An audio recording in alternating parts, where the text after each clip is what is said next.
ذلك الكتاب لا ريب فيه هدى للمتقين. أعوذ بالله من الشيطان الرجيم. بسم الله الرحمن الرحيم.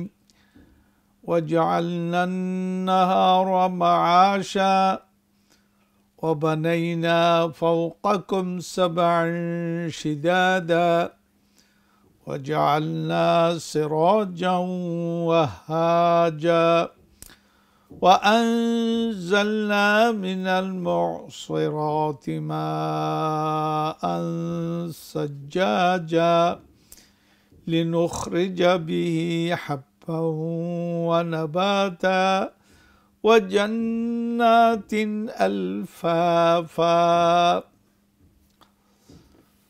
وجعلنا النهار معاشا। আর আমি এই দিবসকালীন সময়কে জীবন চর্চার জন্য নির্ধারণ করেছি। ওয়াবানাইনা ফাওকাকুম সাবআন শিদাদা, আর তোমাদের উপর আমি বানিয়েছি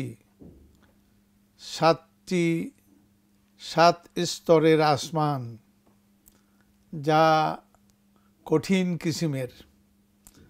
ওয়াজআলনা সিরাজাও ওয়াহাজা, আর তোমাদের ওয়াজআলনা আর তৈরি করেছি তোমাদের জন্য জ্বলন্ত চেরাগ। ওয়াআনজালনা মিনাল মুসিরাতি মাআন সাজ্জাজা, আর তোমাদের উপর নাজিল করেছি, বর্ষণ করেছি মিনাল মুসিরাতি, এই আপনার মেঘমালা থেকে, মাআন সাজ্জাজা, তোমাদের উপরে বর্ষণ করি মেঘমালা থেকে পানি। লিনুখরিজা বিহি হাব্বান ওয়া নাবাতা, যাতে করে তার দ্বারা আমি এই তোমাদের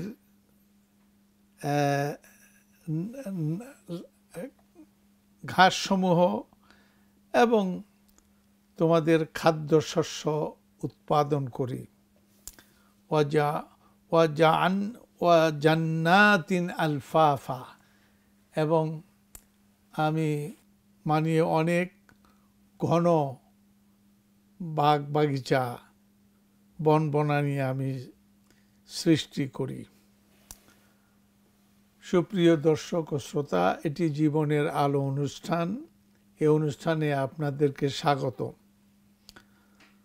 আজকে আমরা সূরা নাবা থেকে 11 নম্বর আয়াত হতে আমরা 16 নম্বর আয়াত পর্যন্ত তেলাওয়াত করেছি এবং তার বঙ্গানুবাদ করেছি। এবার বিস্তারিত আলোচনা। ওমা তৌফিকুনা ইল্লা বিল্লাহ। ওয়াজআলনা আন-নাহারা মাআশা, আর তোমাদের এই দিবসকালীন সময়কে জীবন চর্চার জন্য আমি নির্ধারণ করেছি। দিবা ভাগ, একটা রাত্রি ভাগ, একটা দিবা ভাগ। দিবা ভাগকে মানুষ জীবন চর্চা করে, জীবনের জন্য যা প্রয়োজন তা আহরণ করে এবং তা নির্মাণ করে। ওয়াবানাইনা ফাওকাকুম সাবআন শিদাদা, আর তোমাদের উপরে আমি 7 স্তর আসমান, যা কঠিন সৃষ্টি করেছি। অর্থাৎ আমাদের উপরে আসমান 7টি। 7 আসমান হলো কঠিন। এটা আমরা এখন দূরত্বের কারণে অনেক সময় বুঝতে পারি না। আমরা মনে করি শূন্য তো আমাদের মাথার উপরে আছে, পায়ের নিচেও আছে। তো মাথার উপরে শূন্য এত এত উপরে, এত উপর পর্যন্ত শূন্য যে এর উপরে কঠিন স্তর আছে তা আমরা দেখতে পাই না, আমরা বুঝতেও পারি না। কিন্তু কোরআন বলে তোমাদের উপরে কঠিন স্তর সৃষ্টি করেছি। এরপরে ইরশাদ হচ্ছে ওয়াজআলনা সিরাজাও ওয়াহাজা, আর আমি তৈরি করেছি এমন এক চেরাগ যা জ্বলন্ত প্রদীপ্ত, মানে এই চেরাগ বলতে সূর্যকে বলা হয়েছে, যে সূর্যের চেরাগ, যে সূর্য চেরাগের মতো জ্বলছে, প্রদীপ্ত হচ্ছে, এবং আমাদের জীবন এর সঙ্গে, এর জ্বলার সঙ্গে, প্রদীপ্ত হওয়ার সঙ্গে আমাদের জীবন জড়িত।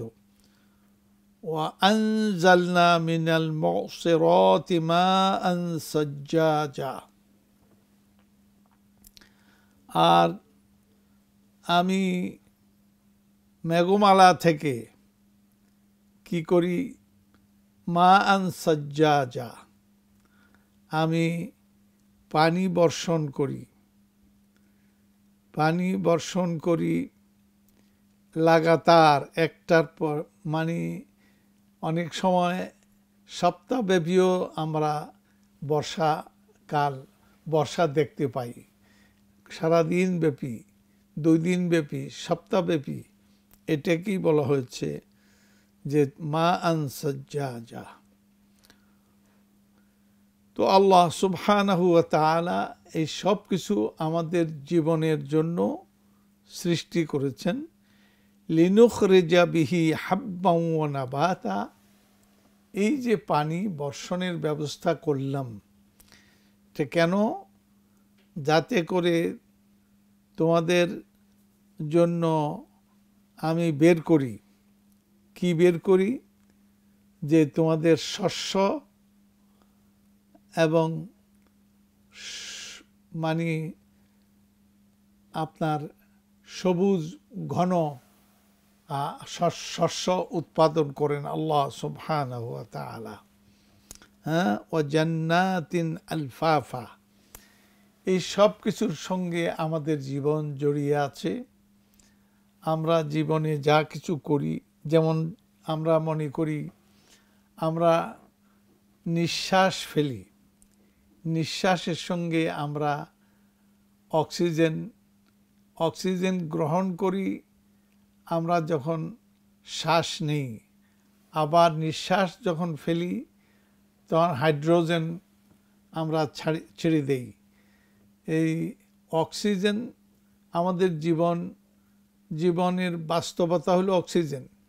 আবার অক্সিজেন যখন ব্যবহার করি আমরা, এটা রূপান্তরিত হয়ে যায় আপনার হাইড্রোজেনে।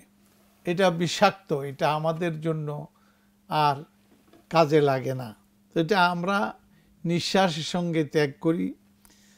এটা যখন ত্যাগ করি তখন আশপাশে যে সবুজের সমারোহ, বাগ বাগিচা আমরা দেখতে পাই, এইগুলো কি করে, এই আমাদের নিঃশ্বাস নিঃসৃত কার্বন ডাই অক্সাইড, এই বিষাক্ত যা আমাদের জন্য ওরা খাদ্য হিসাবে গ্রহণ করে। তো কার্বন ডাই অক্সাইড এটা তারা গ্রহণ করে, এটা বিষাক্ত আমাদের জন্য, কিন্তু ওদের জন্য আপনার সবুজের সমারোহ করার জন্য আল্লাহ তাআলা সৃষ্টি করেন, এরা খাদ্য হিসাবে গ্রহণ করে। তো এগুলি এই সব কিছুই আল্লাহ তাআলা অনর্থক সৃষ্টি করেননি। যদি আমরা বিজ্ঞান চর্চা করি, আমরা বিজ্ঞান দেখি, পড়ি, তাহলে আমরা দেখতে পারবো যে আল্লাহ সুবহানাহু ওয়া তাআলার সৃষ্টি কিভাবে আমাদের জীবনকে লালনের জন্য আল্লাহ সুবহানাহু ওয়া তাআলা সৃষ্টি করে রেখেছেন, এবং একটা আরেকটার সঙ্গে কিভাবে আপনার সমন্বিত করেছেন। এগুলি অনর্থক কোনো কিছুই সৃষ্টি করেননি, সমস্ত কিছুই সার্থক এবং অর্থবহ আল্লাহ সুবহানাহু ওয়া তাআলা আমাদের জন্য সৃষ্টি করেছেন। কাজেই আল্লাহকে অস্বীকার করা, অমান্য করা এটা মূর্খদের কাজ। মূর্খরা এটা বিজ্ঞানও ভালো করে বুঝে না, আর ঈমানও তাদের জানা নাই। ঈমান এবং বিজ্ঞান এটা দুইটা একটার সঙ্গে জড়িত। এইভাবে আমরা আলহামদুলিল্লাহ যদি বিজ্ঞানও চর্চা করি আর ঈমানও আনি, তাহলে আমরা দেখতে পারবো যে আল্লাহ সুবহানাহু ওয়া তাআলা কিভাবে আমাদের সৃষ্টি করেছেন, আমাদের লালন করছেন। সুতরাং আমরা পড়ি সুবহান রব্বিকা রব্বিল ইজ্জাতি আম্মা ইয়াসিফুন ওয়া সালামুন আলাল মুরসালিন ওয়ালহামদুলিল্লাহি রব্বিল আলামিন। যালিকাল কিতাবু লা রাইবা ফীহি হুদাল লিল মুত্তাকিন।